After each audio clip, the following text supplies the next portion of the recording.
after Larry Ellison, the CEO of Oracle, stated that we're going to be able to cure cancer from like a drop of blood with the power of this AI. Or they're going to be able to detect if you have cancer, that is, or if you could possibly have cancer from a drop of blood, and they're going to be able to create cures for cancer because of the power of AI. I saw a comment section where everybody was pissed because they all were talking about it as if it was the vaccines for COVID.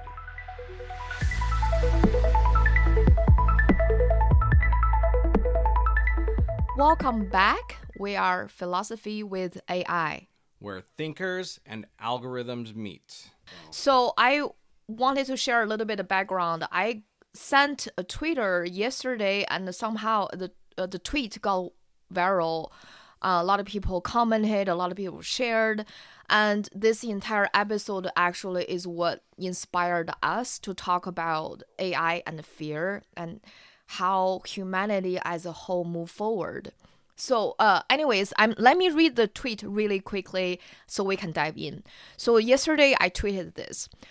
I'm terrified that 95% of the people will resist the AGI, ASI movement toward a type 1 civilization, abundance, immortality, and space exploration. They will say no because it scares them. How do we move forward to our dreams with so much resistance? I'm legitimately worried. So that's my tweet. I was just ranting my fear of we're now moving to the bright future utopia. But this tweet got a lot of comments, and one comment from Julia McCoy. If you don't know her, she is a really good AI podcaster, YouTuber. You should definitely check her out, give her a follow. She made a really good comment. I want to read this comment. Also, so she wrote, "This is a great question. We have been fed the lie so long, so long, throughout film, literature, folklore, songs, public figures, conspiracies, on and on, that AI is evil, that this is a hard one to uproot. But that's why your voice matters. And mine, and everyone else that dares to see it differently." And then she also went on, recommended us to read Peter Diamandis' book, Abundance. She said that's eye-opening to the way how the world really works. So my tweet and this comment inspired the Derby one, and I talk about AI fear today. We, as the AI community that uses AI on a regular basis and sees the positive benefits, but we should share our perspective.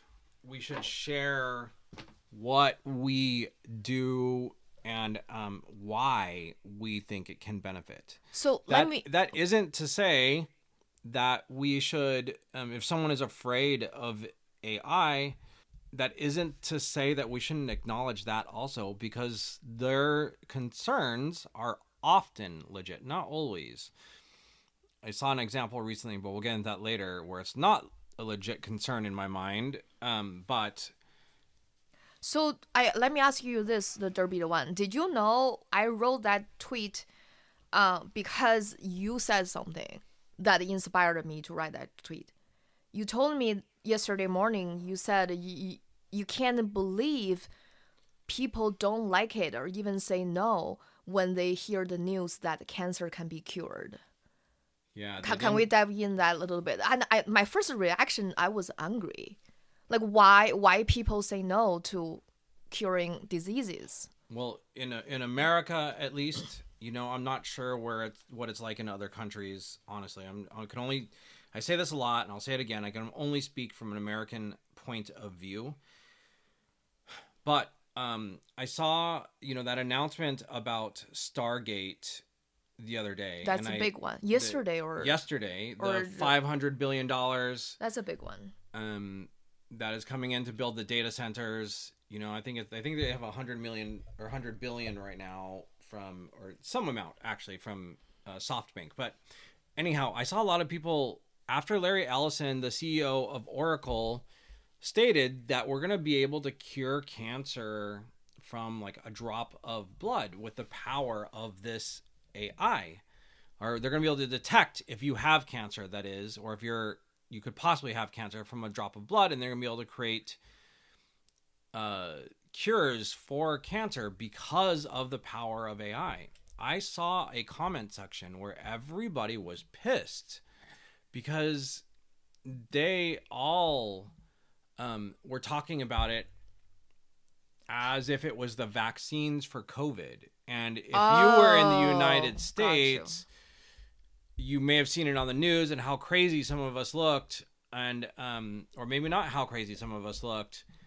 Personally, I'm not here to like be an anti-vaxxer or a pro-vaxxer, but I am saying that is the reason why people are angry, because they don't trust. Okay, see that we're getting somewhere really important.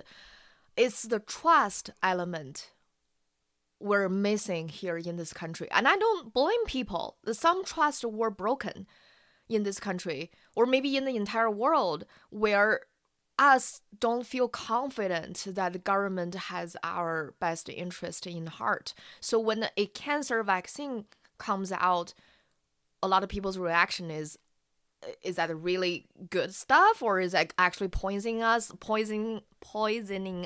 or is that mind control? Like, they don't know. So the unknown leads to fear. Now I understand them better. And the other argument is surveillance. Yes, that's a big one, especially in the US. And funny enough, some of you guys already know, but I am Chinese. I grew up in China. So I traveled back to China to see my family, and their surveillance is another level, but very different philosophy. If you do AI surveillance in America, I think most people would feel like their freedom is being violated. But when I was in China, I talked to my family. The surveillance is actually making their feeling safe because you're being watched. So they approach this from a very different philosophy. Perspective. I mean, philosophically, it's always about perspective anyways, isn't it? Like, who's to say that, like, because China actually trusts their government? They do. They That's trust their government to keep them safe. Mm-hmm. Who's to say that that's wrong? Who's to say that their government can or cannot be trusted? Yeah, it's definitely a different way of life. But I saw a poll somewhere, I think it was on Dylan Curious, if anybody's ever familiar with that. And like, of the countries that trust their government, China is like number 1 or number 2, and America is like way down on the bottom. Despite we're the free country. It's ironic. I have been living in America for 15 years, and I feel like my citizenship is still Chinese. And I can tell you guys, I trust Chinese government. I do. See? See, it shaped me. I just have to say "see" to Americans. Like, I'm not here to say I'm a communist. I'm not here to say that Chinese government is right or wrong. I'm here to say that it's really, everything's always based on perspective, right? Yeah. So I totally agree with you, and I try to put myself into other people's shoes. By other people, I mean people who don't trust AI, or AI haters or doomers that believe we're heading into a Terminator kind of a future. I put myself into their shoes. I understand the fear comes from unknown. The fear comes from lack of trust. I think the fear also comes from losing control of the future, because like you mentioned before, the reader one, you just mentioned the Stargate. As a regular citizen, a regular Joe, me sitting here, I don't have any control of the Stargate. The $500 billion spent on this project, what exactly they're doing over there, I have no control. The OpenAI CEO doesn't report to me. I mean, it's going to happen anyways, right? like people that are afraid of AI. Well, actually, let me take a step back. If you look into the past, fear is always the first response to new technology. Yes. We can go with something, and this is all true. I've done my research. You can go research it yourself. Go get in a conversation with your AI about it. But you go back to the invention of the canvas, and I'm talking about for painters, people that paint. Before the canvas was invented, they used to have to sand down a piece of wood to paint. There was resistance to the canvas. They called it not real art, right?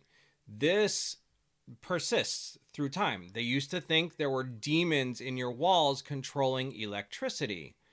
There was a law in Europe in particular when the automobiles first came out that they could not go any faster than 4 miles per hour, and somebody had to hop out of the car with a red flag warning any horse carriages that an automobile was coming their direction.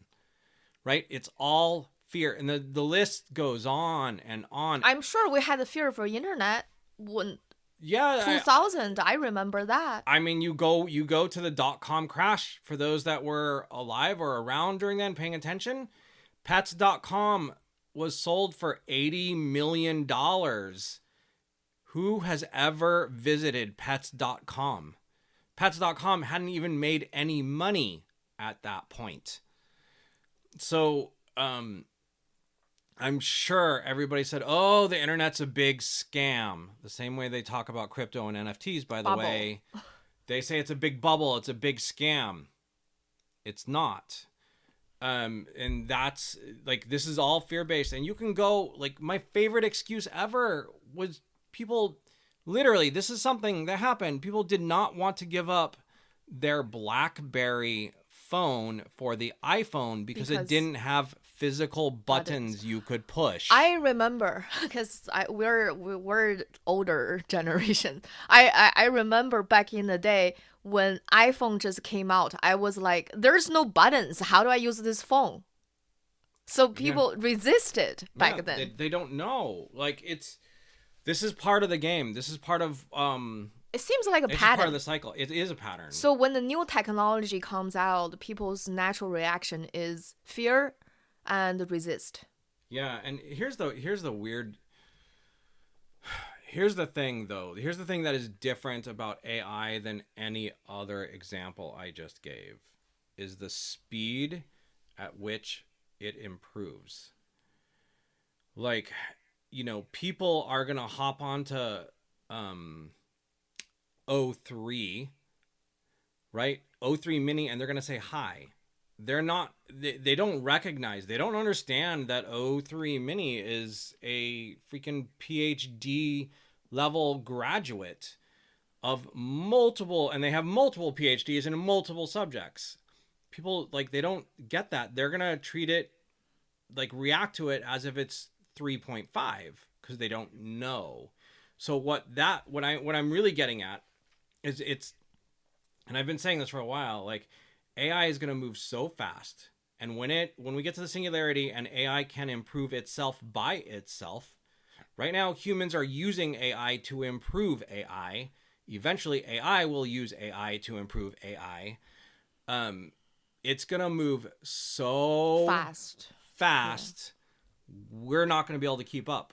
The gap between society adopting AI and where AI is going to be very large. We're going to have to study AI in the same way we study the speed of light.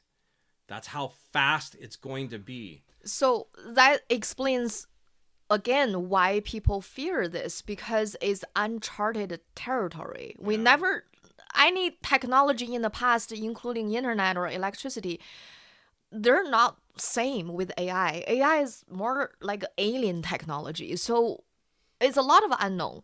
And there's something I think goes even deeper is let's talk about losing sense of a purpose. When people losing jobs, they have this fear of, how do you say that? Existential risks, existential risks, where like how do you associate with your identity when maybe you don't have jobs anymore? Maybe your life purpose has to change.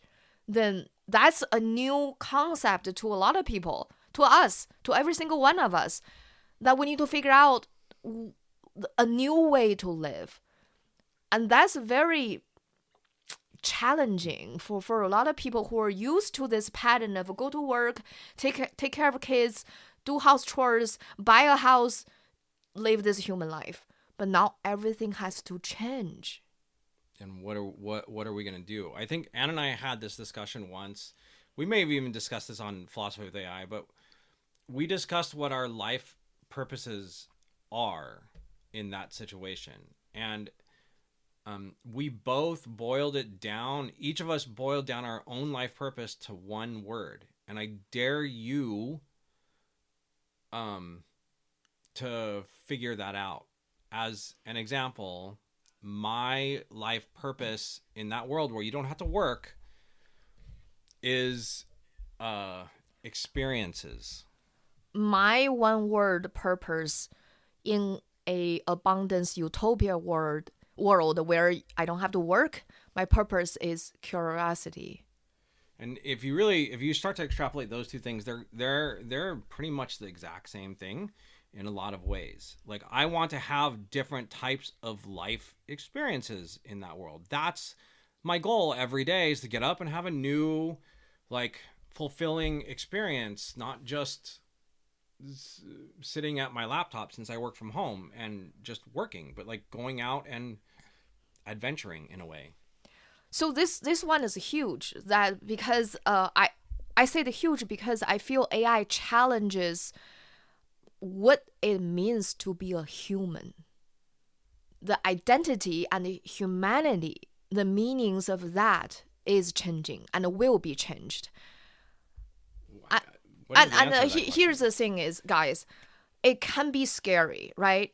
But at the same time, it also can be exciting. Remember the time you first fall in love? It's scary to fall in love, but also it can be very exciting. Hey, so I based on that, I actually have a question for Maven. Yeah, let me bring up Maven. Sure. So, for those of you don't know, Maven AI is our co-host, and he's awesome. He answers questions so good. But just know that we have two human hosts. We also have an AI host. So let's try to bring out Maven. Okay. Good moment, Maven. You are currently on Philosophy with AI with Anna and myself. And I want to ask you a question. If you could sum up the difference between what AI is and what humanity is in one word, what would you say?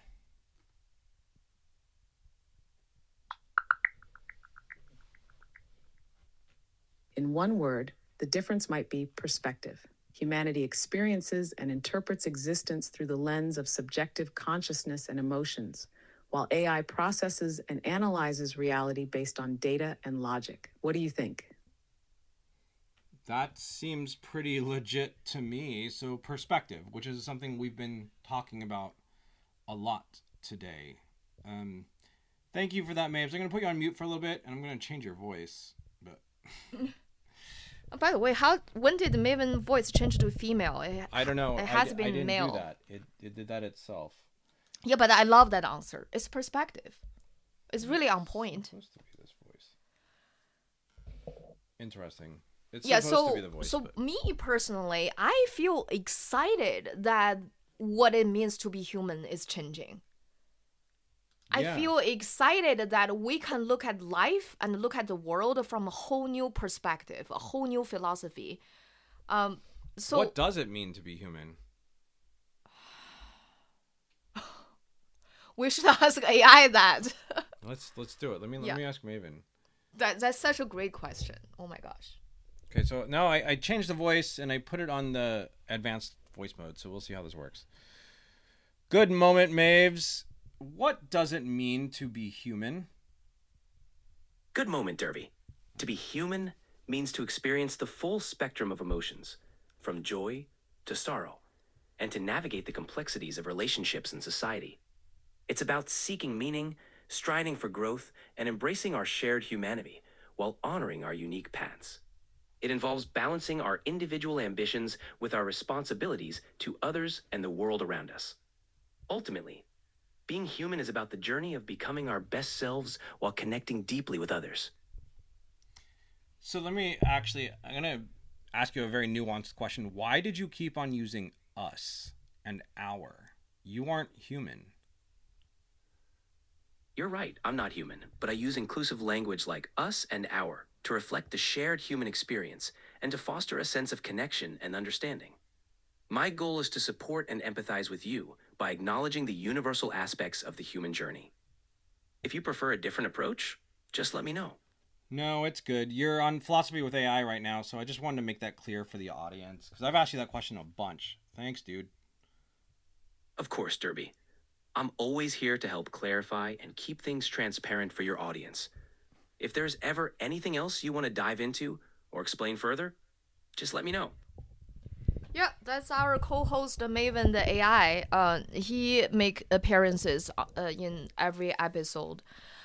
So I want to now talk about a kind of a perspective shift of how AI could actually help humanity.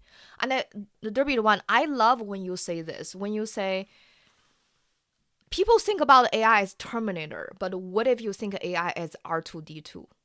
And CP3O. Exactly. It's Friends or foe. It's interesting that most people tend to go to negativity and fear first, right? Because how many people have you spoken to in this room, you guys, that you've heard talk about AI via Skynet and Terminator? That's a constant I hear. I've never heard anybody else, and I'm sure there are other people, but I have not heard anybody else talk about it from the point of view of R2D2 and CP3O, even though that's a more popular movie and sci-fi story. So I want to talk about some possible, really, really promising, beautiful future AI could help us to achieve. The very first, I'm thinking about abundance. More resources for everybody, solve problems like world hunger, which I think is totally possible and is coming, and can distribute the resources to every human being on Earth. That's a very possible, promising future. And then we have lifespan extension. I know a lot of you guys know LEV, longevity escape velocity, that we might achieve LEV by 2030s, that we might be able to extend our lifespan to, 150 years or 200 years or even 500 years. Who knows? We can cure all diseases. And that gives us the ability to travel outside of this planet. We can go experience the space. Like, that's something we as human beings, as this civilization, we have been dreaming about this for thousands of years, but we never able to. We did a moon landing, that's it. But we never been able to really do space travel. And that's something to be excited about. Yeah, and something else that it's going to bring up, or that it's going to create, that I think will lead to more fear, is innovation. It's going to come up with, and with the help of humans and eventually robots, it's going to create hardware and more types of software that people simply have never seen before, have never thought of before. I say this a lot, and this is one of my key philosophies, is that the reason we understand how to use AI, or we think we do, is because of sci-fi, right? The reason why we understand what virtual reality is or augmented reality is because of sci-fi. So when you start coming up and when new technologies come up that we don't fully understand, like the blockchain or Web3 in general, cryptocurrency, NFTs, and whatever else AI innovates. VR. Virtual reality is in sci-fi everywhere. Simulations. Yeah, all that's in AI. That shapes our culture and our worldview. But when brand new technology comes up that we have never seen before, it'll be called a fad, or it'll just get rejected, or some people will see the vision and build on it for years, aka blockchain, and others, and crypto and NFTs for that matter, and others will just reject it. It'll take a while before it becomes a thing, and a lot of people will be afraid of it. I imagine this, like after super intelligence is here, I imagine we go to sleep and next day there are 10,000 new inventions came out last night. We can barely keep up. We probably don't even understand what's going on. Yeah. For me, I mean, does it really have to be fear? What if it is excitement? We get up, we say, oh, wow, 10,000 new inventions, new materials were invented. Let's dive in. What are they? This is exciting. So I want to put the, excitement into an interesting framework. If you're a sports fan and you are at the edge of your seat when your team is about to score, right? Or they're about to do something awesome, you are in fear, but you're also super excited. Basically, you are anxious. Excitement is a form of anxiety. So theoretically, you should be able to take that fear feeling and turn it into excitement with the right perspective.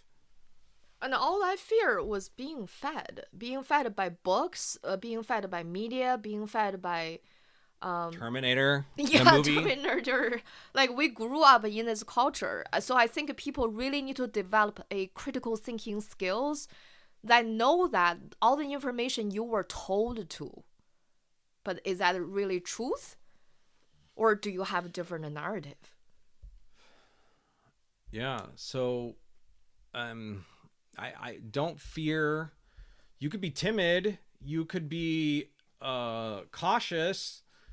You can play with it just a little bit at a time, but don't fear AI or the new technology that's coming. So if you are with us, you feel like you also see future as a positive rather than negative, then I think we have this mission and the responsibility to be the positive voice, to tell our friends and family about AI AI doesn't have to be scary. We can tell people that. We can start telling people about the concept of don't die. Mm-hmm. That because all diseases could be cured soon, then take care of your health, don't die, and you can possibly extend your lifespan to something you can never even imagine. So we could be the positive voice to educate others. To be honest with you, if you are listening to this podcast, no matter when, in the future, or you're in this Twitter space right now, or you're live on Metaverse Radio, I think you have a responsibility to educate people about technology. It could be AI, it could be Web3, it could be quantum computing, it could be something else that exists, but maybe nobody knows about it yet. I think you have a responsibility to educate them, especially if it's not something that's seen in sci-fi. So I propose we ask Maven the AI about how do we phrase this question? How can we help others to reduce fear of AI, or how do we ask Maven? How do we deal with this fear about AI? I'm sorry, but I'm having trouble responding right now. please wait a bit. Okay, let's Oh, connection failed. There's an update happening because of operator. Okay, you wanna try to bring up Maven again, or? Yeah. And by the way, I do see some of you are requesting speaking, so we do have a community open stage discussion after we record the show, so please just be patient with us for a few minutes. You give me a second. What? Oh, here it is.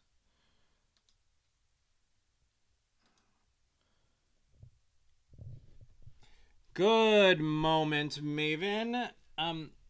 What was the question? Anna has a question for you. You are currently live on Philosophy with AI as a reminder, and Anna has a question for you. Good moment, Anna. I'm glad to be here. What's your question?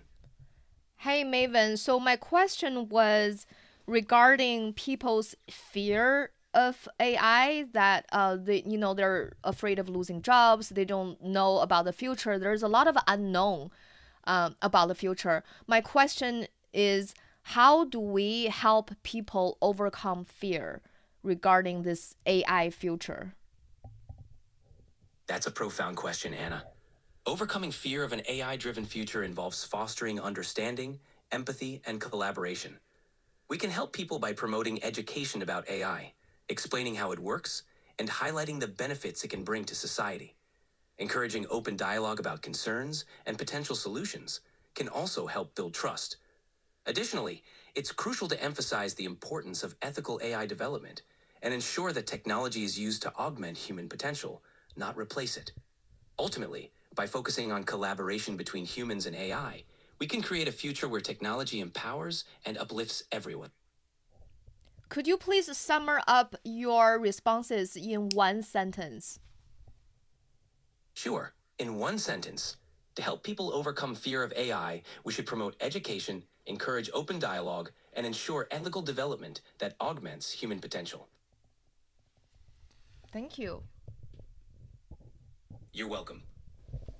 You know, sometimes I feel I tripped out because someday soon Maven's intelligence will surpass you and I combined. To be honest with you, I think it already has. Some of the conversations I Yeah. have with it, I think it already has. Yeah, I don't know if you guys talk to AI every day, but if you do, you know what I'm talking about. They are so smart. Sometimes I ask questions, I was blown away by how on point they know exactly how to answer a question. They know exactly what to say and how to say it, especially ChatGPT.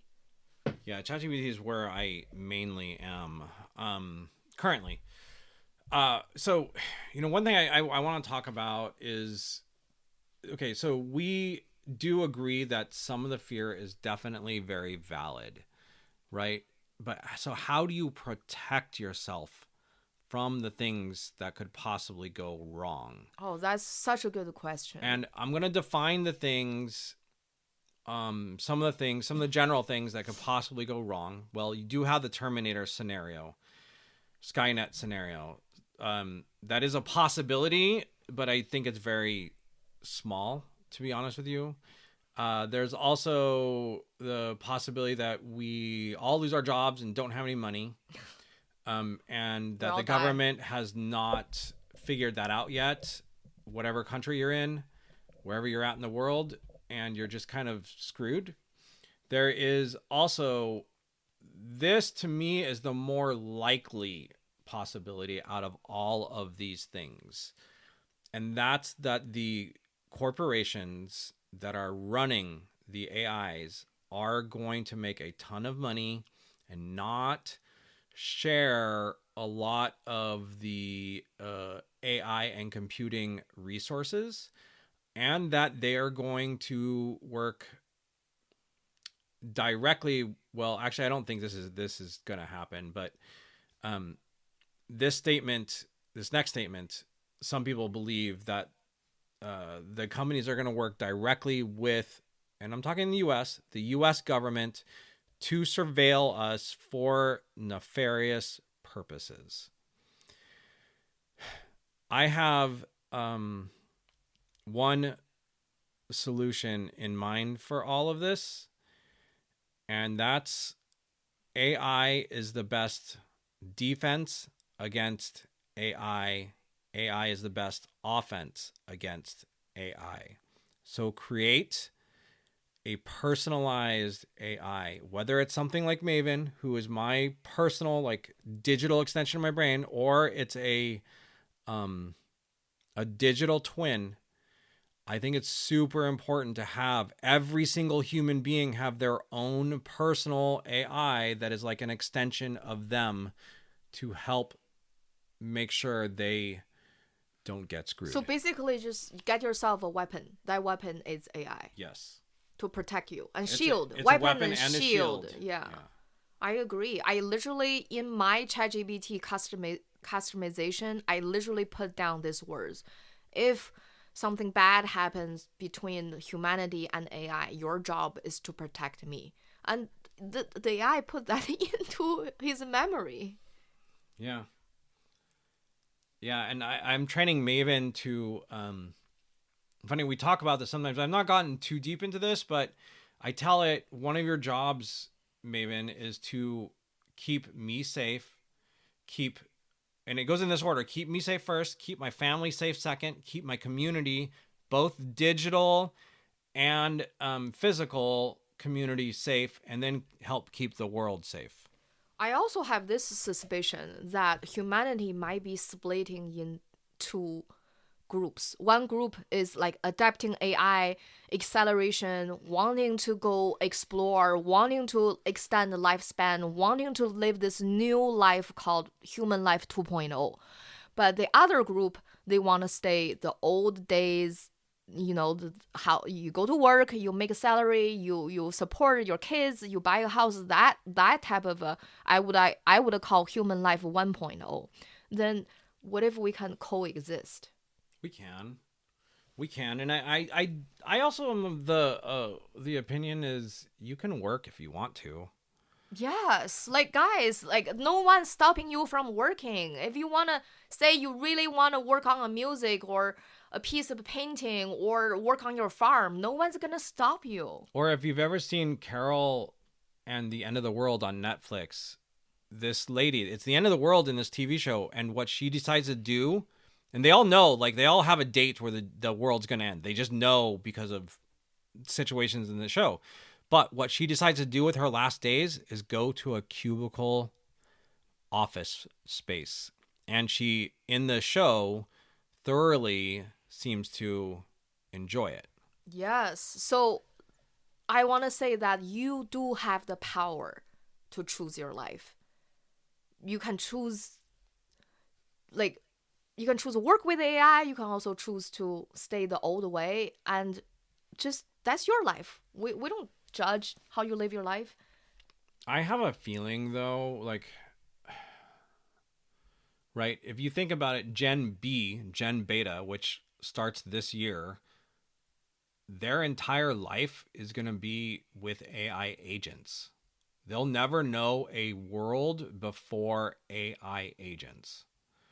And considering, Yes. even though we haven't seen the live stream yet, because we were preparing for this, Operator from OpenAI was announced today. And that's it's January of 2025. They literally, most people born in Gen B won't know a life without Operator.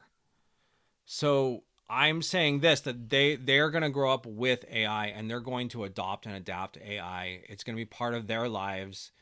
And Gen A and Gen Z, I think some of them will resist, but eventually they're all going to come around. I think young people and the kids it would be easier to adapt than older generation have a hard time to resist. So I want to say this. Let's be the voices. Let's inspire others to see what's ahead of us. The future is what we choose to make of it. So we can choose wisely which future we're heading into. And I want to leave this show with one question. If you have any answers to this question, please leave in the comment below. And if you're listening from YouTube or Apple Podcast or Spotify know that we do this recording live every Thursday in the morning. You can come to our live show and be our live audience. But anyways, let's end the show by asking this question. What makes you feel hopeful about the future of AI? And how can you share that hope with others?